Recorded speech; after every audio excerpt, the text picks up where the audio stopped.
এই ভিডিওটা বানানোর উদ্দেশ্য হইল সকল বাংলাদেশের ভাই বারাদারের জন্য।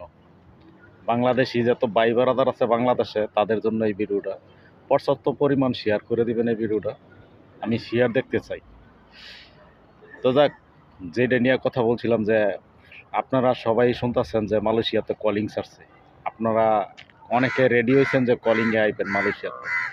মালয়েশিয়াতে যদি কলিংয়ে আসেন তাহলে সমস্যা হইবে আপনাদের। 4-5 লাখ টাকা দিয়ে কলিংয়ে আইয়া কী করবেন আপনারা? এই যে 2024 সালে যেবা কলিংয়ে আইছেন, এর বই সমস্যা হয়েছে হাজার হাজার মানুষ। হাজার মানুষের কাজ নাই, কিছু নাই। এখনও অবৈধ বহুত লোক আছে মালয়েশিয়াতে।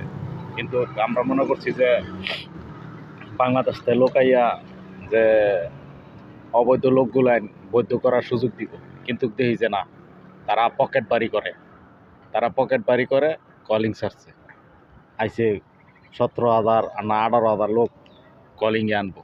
কলিংয়ে যদি আপনারা 18,000 লোক আইন, তো মালয়েশিয়ার অবস্থা কী হইব? আবার এই যে প্রবাসীরা না খাইয়া রয়েছে, এমন না খাইয়া থাকবো। এখন চিন্তা করেন, আপনারা আইলেও আপনাদের কোনো কাজ পাইবেন না, ভিসা লাগাইতে পারবেন না, আবার পুলিশে ধরবো, আবার আপনার যে কিস্তিতে ব্যাংকেতে যে টাকা আনবেন এ টাকা শোধ দিতে পারবেন না, আপনার বাপ মা আবার বিখ্যাত নামবো। তো কী দরকার আছে ভাই মালয়েশিয়া আওয়া মানে একটা জেলখানা তাওয়া। অন্য দেশে যান, অন্য দেশের পরিস্থিতি বালা, অন্য দেশে যান, মালয়েশিয়ার পরিস্থিতি বালা না। তো মালয়েশিয়া হওয়ার দরকার কী?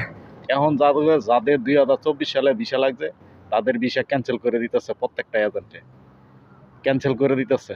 এটা ক্যান্সেল করে দিলে হ্যাঁ করে এজেন্টে আবার লোক আনবো বাংলাদেশ থেকে। এটা বোঝার চেষ্টা করেন আপনারা সবাই, বোঝার চেষ্টা করেন। বুঝলে আপনার উপকার হইব, আর যদি না বোঝার চেষ্টা করেন তো আপনার ক্ষতি করলেন। এইবার মনে করেন যে আর কোনো বাঙালির উপকার করবো না। এইবার যদি শিক্ষার পারেন, কোনো বাঙালির উপকার করবো না। বহুত উপকার করছি, কেড়ে একবার ভুল করছেন, দ্বিতীয়বার যদি আইয়া ভুল করেন তো কেডা উপকার করবো বলেন? কেউ উপকার করবো? সবাই ভিডিও বানাইতেছে, সবাই শত শত প্রবাসী ভিডিও বানাইতেছে মালয়েশিয়াতে, কিন্তু আপনারা মালয়েশিয়া ঢুকবেন না। মালয়েশিয়া ঢুকলে কিন্তু বাতে মরবেন। সব জিনিসের দাম বাড়তি। আগে 10 কেজি চাউল কিনতাম 25 রিঙ্গিত 26 রিঙ্গিত দিয়া, আর এখন 10 কেজি চাউল কিনি 50 রিঙ্গিত দিয়া।